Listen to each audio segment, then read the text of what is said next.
నమస్తే, సంగీత కిచెన్కి స్వాగతం. ఈరోజు రెసిపీ గోందు లడ్డు.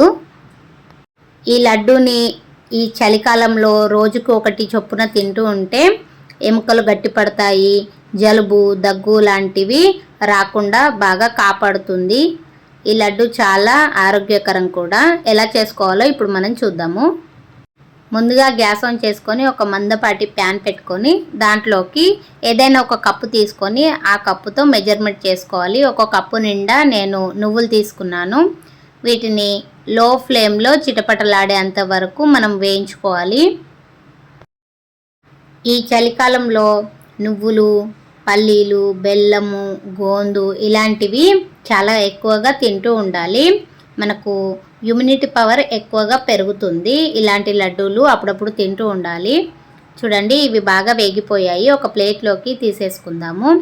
అదే సేమ్ ప్యాన్లో ఇప్పుడు తీసుకున్న గిన్నెతోనే ఒక గిన్నె నిండా పల్లీలు తీసుకొని వీటిని కూడా లో ఫ్లేమ్లో బాగా వేగనివ్వాలి. లోపటి వరకు బాగా వేగి చిటపటలాడుతూ ఉంటాయి, అంతవరకు మనం వేయించుకోవాలి. బాగా వేగిపోయిన తర్వాత మనము ఇలా ఒక పల్లి గింజను తీసుకొని ఒత్తి చూస్తే పొట్టంతా ఇలా ఊడిపోతుంది. అంతవరకు మనం వేయించుకొని వీటిని సపరేట్ చేసుకోవాలి. నేను చాటలో పోసుకుంటున్నాను, మనం పొట్టు తీయడానికి వీలుగా ఉంటుందని. అదే సేమ్ ప్యాన్లో ఒక టీ స్పూన్ వరకు నెయ్యి వేసుకొని నెయ్యి బాగా కరిగి వేడెక్కనివ్వాలి. ఆ తర్వాత గోందని ఇలా ఉంటుంది చూడండి. ఇది మనకు సూపర్ మార్కెట్లో, కిరాణా షాపుల్లో దొరుకుతూ ఉంటుంది. అరకప్పు గోందు తీసుకున్నాను. కొంచెం కొంచెం వేసుకుంటూ మనము పాలాలు వేయించుకున్నట్టుగా వేయించుకోవాలి. ఇవి వేసినప్పుడు చిన్నగా ఉంటాయి. ఇవి వేగిన తర్వాత ఇలా ఉబ్బి క్రిస్పీగా తయారవుతాయి. అలా నేను కొన్ని కొన్ని వేసుకుంటూ నేను తీసుకున్న గోందు అంతా వేయించుకున్నాను. అరకప్పు గోందు వేయించుకోవడానికి నాకు 2 టీ స్పూన్ల నెయ్యి పట్టింది. చూడండి, అన్నీ వేయించుకున్న తర్వాత ఇలా ఉన్నాయి. ఇప్పుడు పూర్తిగా చల్లారిన పల్లీలని పొట్టు తీసుకుందాము.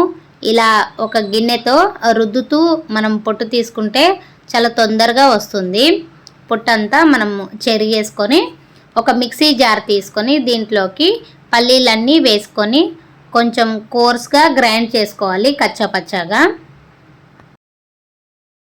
చూడండి, ఇలా ఉంది కదా. ఇప్పుడు దీంట్లోకి నువ్వులు కూడా వేసేసుకుందాము. ఒక 2 టీ స్పూన్ల వరకు నేను నువ్వులు తీసి పక్కన పెట్టేసుకున్నాను, మనం లడ్డూలు కట్టుకునేటప్పుడు పైనుండి వేసుకోవడానికి. ఏ కప్పుతో అయితే మనం నువ్వులు పల్లీలు తీసుకున్నామో అదే కప్పుతో ఒక కప్పు నిండా బెల్లం పొడి వేసుకున్నాను. వీటన్నిటిని ఒకసారి గ్రైండ్ చేసుకున్న తర్వాత దీంట్లోకి మనం ముందుగా వేయించి పెట్టుకున్న గోందునంతా వేసేసుకోవాలి. ఇలా గోందుని మిక్సీ జార్లో వేసుకొని గ్రైండ్ చేసుకొని మనం లడ్డూలు చుట్టుకుంటే తినేటప్పుడు ఆ గోందు అనేది కొంచెం క్రిస్పీగా క్రంచీనెస్తో తగులుతూ ఉంటుంది. కాబట్టి నేను ఇలా గ్రైండ్ చేసుకొని లడ్డూలు కట్టుకుంటున్నాను. ఇప్పుడు ఒక ప్లేట్లోకి తీసుకొని ముందుగా పక్కన పెట్టుకున్న నువ్వులు వేసుకొని ఒక టీ స్పూన్ వరకు నెయ్యి వేసుకొని ఇదంతా కలిసేటట్టుగా ఒకసారి బాగా కలుపుకోవాలి. బెల్లాన్ని పాకం పట్టే పని లేకుండా ఇలా ఈజీగా మనం తొందరగా చేసుకోవచ్చు. ఇలా చేసుకుంటే లడ్డూలు కూడా చాలా ఎక్కువ రోజులు మనకు నిల్వ ఉంటాయి, మళ్ళీ అయిపోయేంత వరకు సాఫ్ట్గా ఉంటాయి. ఇలా మనకు కావలసిన సైజులో మనము లడ్డూలు చుట్టుకోవడమే. నేను ఈ సైజులో లడ్డూలు చేసుకున్నాను. నేను తీసుకున్న క్వాంటిటీకి నాకు 20 వరకు లడ్డూలు అయినాయి. ఈ రెసిపీని ఒకసారి మీరు ట్రై చేసి చూడండి. ఈ రెసిపీ కనుక మీకు నచ్చినట్టయితే ఒక లైక్ చేయండి, షేర్ చేయండి. మన ఛానల్ని ఎవరైనా కొత్తగా చూస్తున్న వారైతే సబ్స్క్రైబ్ చేసుకోండి. Thanks for watching video.